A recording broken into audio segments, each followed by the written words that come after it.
أو كيف السبيل. Humanity sets the agenda. You are listening to the Mid Morning Talk on Salam Media with me, Mario Mokonda, and it's time for my favorite segment, My Journey to Islam. On today's My Journey to Islam, we feature Nura Mnisi, who is a high school student, and she's here to share her journey with us. Assalamu alaikum wa rahmatullahi wa barakatuh, Nura, and shukran for joining me. Wa alaikum salam wa rahmatullahi wa barakatuh. Jazakallah khair for allowing me to be on. All right, Nura, I'm going to ask you to speak a little bit louder just so that we can hear you. Okay, Alright, I'm so trying my best. alhamdulillah. So tell us about your journey. When did it begin? When or how did you discover Islam? I would say my discovery of Islam has always been very gradual. It started, well, I grew up around Muslims. I grew up in the West End, of course, in Florida to be exact. So I went to school a lot, well, nursery school around Muslims, and I would see women in niqab and whatnot. And that's where I guess it would start. So I think from around like 5 years old, so to speak, and it continued at roundabout like what, like 3 years ago, around 2018 maybe. That's when I think my consciousness of like like life and God began. That's what I would say started. Hmm.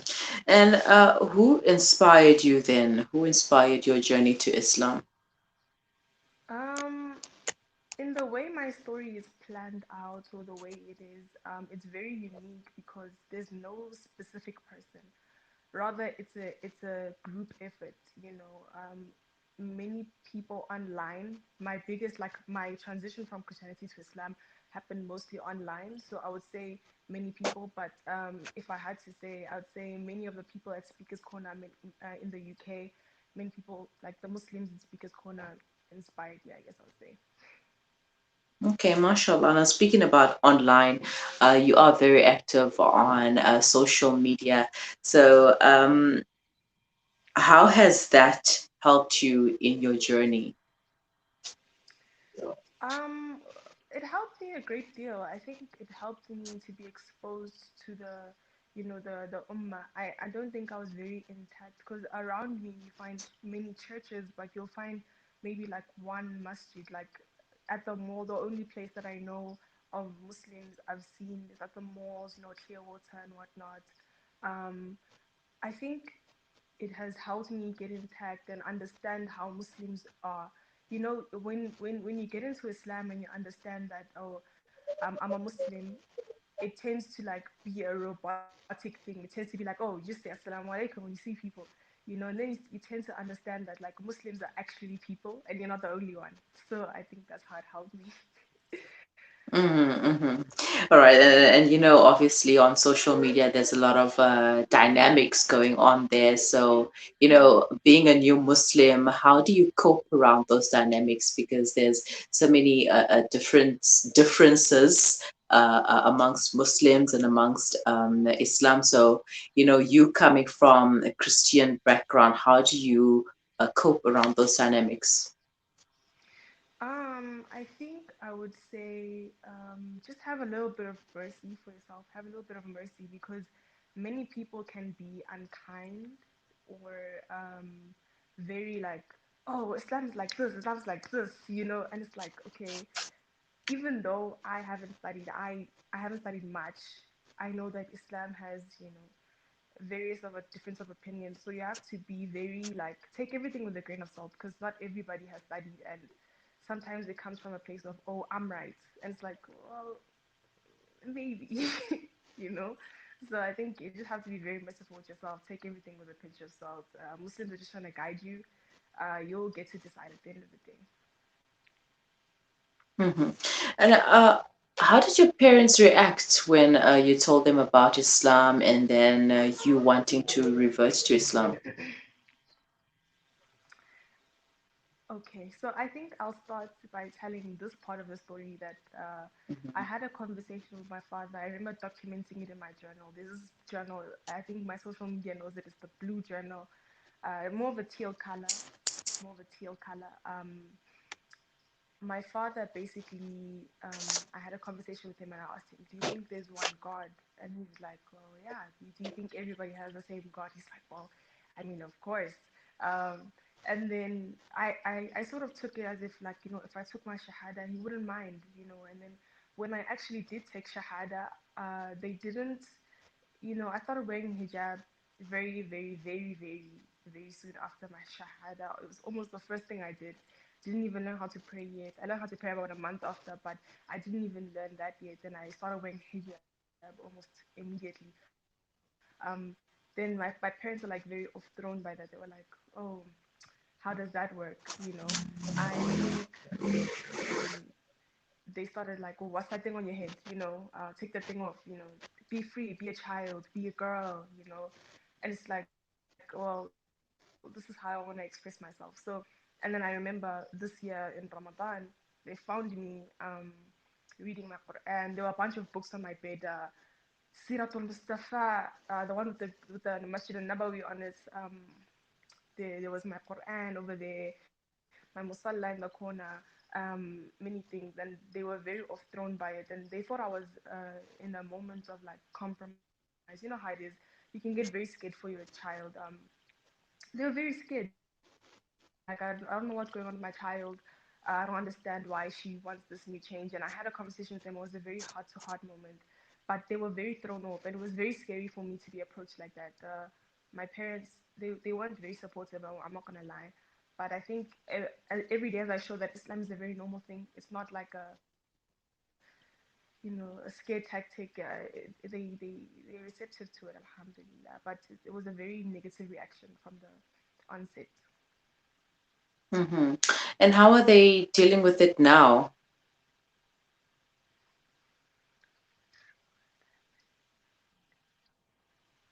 Mm, Nura? All right, so we have lost um, Nura there. Oh, wait, she is there. I'm back, sorry. Now I think I would say they're just kind of like hoping that it has disappeared a little bit from my life because I've kind of stopped showing it. I've been put in a situation where I can't really wear hijab outside and whatnot. So I think they think that I've toned it down a bit. Um, so they're just hoping I don't bring it back, I guess. Hmm. So to them, it's more like a phase that you were going through. You being young, and it's something that you're going through now, and it will pass. So they're hoping that this too shall pass as well, and they just have to give you some time. Definitely. I All think it's right, also because. please. Oh, sorry. Yes, please stay with us. We're going to take a quick break. We have a little technical issues to sort out, so stay with us. All right. Whew. Nora, we need to, I don't know if you can speak louder or come closer to your Okay. mic so that we can hear you.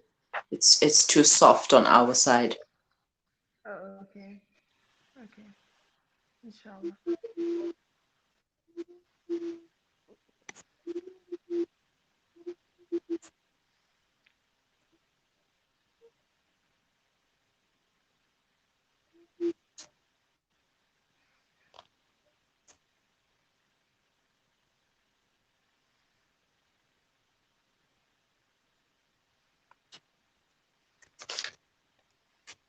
Is it our range of exclusive, high-end, luxurious jewelry? Or is it our master craftsmanship of all your bespoke jewelry needs?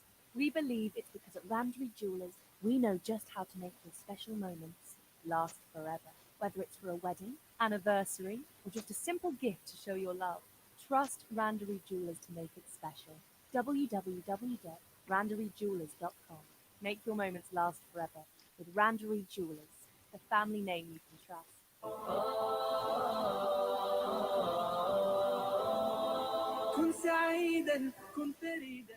Where in this dunya am I going to find a scarf to match my outfit? Only at Al Shazia, the scarf specialists. Enjoy a better shopping experience at our brand new premises. Bigger store, bigger ranges, best quality, excellent service, same friendly faces, ample parking. Al Shazia now at 130 Brickfield Road, U and G Building, Overport, Durban. Grand opening on Friday, 17th December at 2 p.m. inshallah. Al Shazia, the scarf specialists. يا ربيعا أنت والعطر الرداء خذ قرارا وانطلق لا تنتظر ليس كل Osman's Taj Mahal Spice and Rice. For over 80 years, Osman's Taj Mahal have been perfecting the art of the perfect blend of spices, pure, aromatic, and well seasoned. Spices to tantalize your taste buds, from creative cuisines to gastronomical gourmet goodies, from exotic odors to traditional dishes. Osman's Taj Mahal have remained synonymous with quality spices and condiments. Taj Mahal rice, beans, and lentils. Try our range of chili bite mixes, rose and ilachi syrup, our quick and easy biryani pack, and our traditional range of spice blends. Osman's Taj Mahal. There is no substitute for quality. Africa Muslims Agency teams are on the ground in Afghanistan. Millions of people go daily without food. You can heal Afghanistan. Sponsor towards feeding a family at 1,500 in a month or any amount. Visit africamuslimsagency.co.za or call 011 834 8685. Africa Muslims Agency, inspiring the spirit of giving.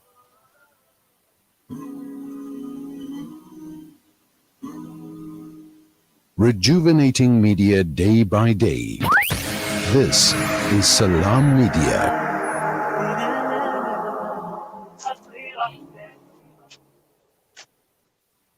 Welcome back. You are listening to the Mid Morning Talk on Salam Media. And on my journey to Islam today, I'm chatting with Nura Mnisi, who is sharing her journey with us. She is a high school student and she got exposed to Islam at a very young age. From a very young age, she started learning about Islam and she finally decided to take her Shahada. And well, obviously, as a young child living under your parents' roof, it can be a difficult situation. It's not an easy situation, and you also have to um, go easy on your parents and on her parents because it's something new to them as well. So think about it: if you were faced in such a situation, you had to tell your parents about your newfound religion, and them reacting to it negatively, it is understandable. So we just ask that Allah grants them hidayah and Allah opens their hearts and grant them understanding as well of this religion of ours. Nura, shukran for staying on the line there. Now, earlier on, you were talking about Ramadan and how your family found the books that you were reading. Tell us about your first Ramadan experience. What was that like? What was fasting like, etc.? So, first Ramadan was in 2020, the infamous lockdown Ramadan. Um, I think, okay, so I think looking out, I was looking at everybody enjoying their time with their family on TikTok, on Instagram, on YouTube. Alhamdulillah, I saw everybody having the best time ever. My Ramadan was rather lonely. You find yourself in the morning, you wake up for suhoor, you wake up, you eat whatever you have to eat, or my first food, yeah, that's the day. Um, but I think my whole Ramadan, as much as it was lonely, I think that's exactly how Allah intended it because I think had I been bombarded with everybody and their requests of how I should be as a Muslim, it would have been different. It was very like it was a heart to heart because it was every day I would see um myself progressing in Islam, progressing in my prayers. I almost perfected my prayers in Ramadan, alhamdulillah. The whole breaking and starting the fasting was very lonely and it was strange. My parents was like, oh, she isn't eating. She's she's she's stopping, like she's not eating anymore. Like what's going on with her? Like is she depressed or what? What's going on? I couldn't tell them because I knew if I would tell them, they wouldn't understand. Like my Ramadan this year, I know they didn't understand at all. But that in 2020, it was very lonely for the most part. But I think I learned a lot about Islam, and I also made a lot of dua to be able to read Quran and whatnot because I couldn't read anything. The most I knew was Surah Fatiha, Surah Kawthar. But it's a learning curve. I think it was very special to me. I think that would be the best Ramadan I'll ever have in my life. Alhamdulillah. Even though it was lonely. I really loved it. It was a very spiritual thing. Everyone could tell. You could tell, like when the air is different. Like in Ramadan, everything's just different. I could tell, it's a special time for mankind and well, especially the Muslims and Allah. So alhamdulillah, it was really good. Cannot complain. MashaAllah, no, it's a different experience for everyone, and that being your first Ramadan alone, and you getting to really feel the spirit of Ramadan. So, for some of us, it's just like, it's a norm, you're just gonna fast, wake up for suhoor, and have iftar and praying between the day, read Quran. Some of us don't, and that's it. But you don't really get to feel the spirit of Ramadan, and Alhamdulillah that you did. Now, as a student who is still in high school, what are some of the challenges you face as a Muslim student now? As a Muslim, I mean, tell us about your friends reacting to you becoming a Muslim. I think my friend's opinion was like the highest opinion I could hold, like the one I was looking most forward to because they saw the journey firsthand, all the way from 2019 to the beginning of 2020. They saw me put on hijab, they saw me do everything. But from the beginning, I guess I have like three main friends. All of them are female girls, women, I guess. Um, I told them about it in 2019, towards the end, and 2020, towards the beginning. I told them, I really like Islam. I wanna start being Muslim, whatnot. So one of my friends, I think this really upset me for a long time. I was very upset about it, but she asked me why don't I become Muslim? She's Christian. She's very very Christian. Her parents are pastors. I mean, mine as well. My father's a pastor. But I would even understand like if people told me, oh, I want to explore another religion, I'd be like, okay, girl, go ahead. But she asked me why Islam? Why do you want to do that? I told her, it just makes sense. It does. It really makes sense. And she's like, well, it won't make sense in a few years. I'm like, whoa, why would you say that? Like I was very hurt. Alhamdulillah, I kept our friendship. I think she was just caught off guard. I guess it's understandable. Everybody's scared of Islam. To be honest, I understand. It's okay.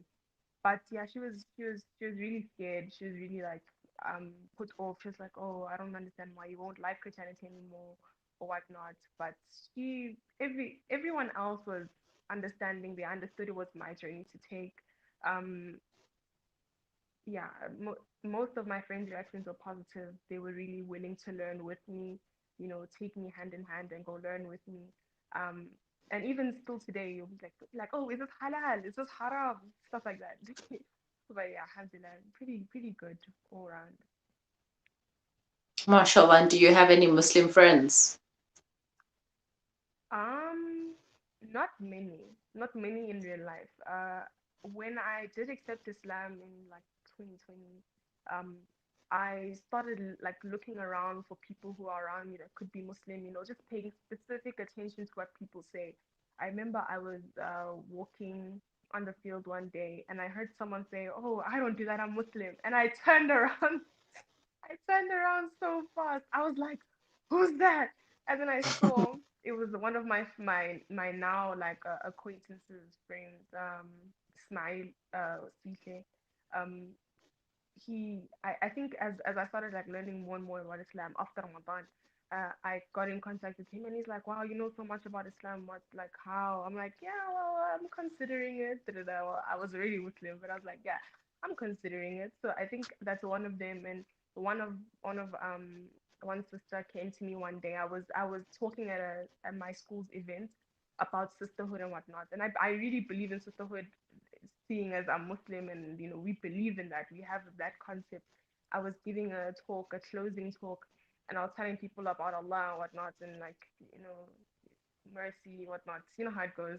And then this one Mhm. sister came up to me. She hugged me. She's like, "Jazakallah khair for this." I'm like, I didn't even know her. She's like, "Jazakallah khair. That meant so much to me. Thank you. I really needed that." Da da da. And that's how I made one of my other friends. For the most part, not many, but inshallah, as I go along, I'll make more. I mean, now, how did being a Muslim change your life?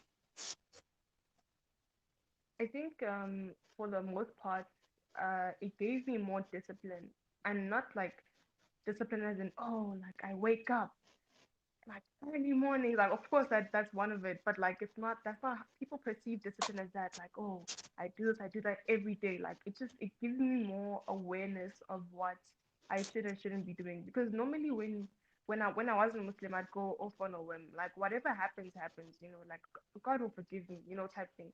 I think for the most part I learned that it's important to do what God wants you to do, what Allah wants you to do. You don't just like wake up and do everything you want, like you should be mindful of what you do. And I think it has also made me a better human being in total, because then it's like, small little things like removing things off of the floor, cleaning up after others even though they don't clean up after themselves, um having mercy towards people, understanding people, maybe even, I don't know, helping people out when they need help, giving them the message of Islam as well. Overall, I think it has helped my progression as a human being, because I think I've learned many life skills from the Sunnah of Rasulullah Sallallahu Alaihi Wasallam. Um, I've learned a lot. It's taught me how to be a better human being in like the holistic sense. I think I've learned a lot of compassion and mercy from Islam. I think that's the big thing, because um before I wasn't necessarily very understanding or very kind to everyone, due to like culture. If you go around like teenage culture right now, high school culture, you'll see many people who are mean because it's cool to be mean, whatever. I think as I entered into Islam, I understood that like being nice is good too. Being merciful is good too. Smiling to people, although it's a sunnah and that's why I do it, it's still good, you know. It's very good. That's what I learned, I think, for the most part. Okay, mashallah. Yeah, all right. Going forward, what is your advice to anyone who is interested in Islam, especially the youth? I think number one, always pray for guidance, because that's how it all starts. You pray for guidance and then you open your heart, because when when you pray for guidance and Allah gives you these signs, He throws you with the signs. You will still say, "Oh, but I don't see anything. Oh, but like there's nothing there." So I think for one, be open to what comes your way, because you'll never know. It might not be the way you expected it. It might not be like your favorite thing in the world. But if it comes to you and Allah has sent it to you, it's the truth. You must open your heart towards it. All right, Nura, shukran so much for your time and for sharing your journey with us. And may Allah make things easy for you going forward. Ameen. May your du'as be accepted, and may Allah also Ameen. grant your parents hidayat as well.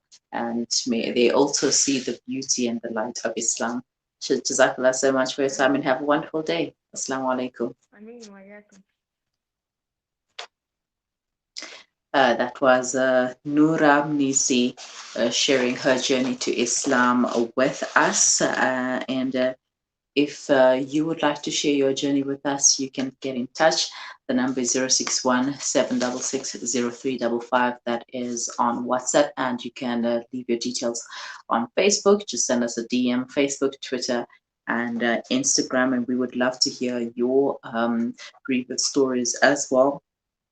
And beautiful advice that Nura gave, and one of them is to pray for guidance. And this advice is not just for anyone who is interested in Islam, but it's for anyone overall, whether you are a new Muslim, whether you are an old Muslim, whether you've been Muslim for 10 years, 5 years, or 2 days.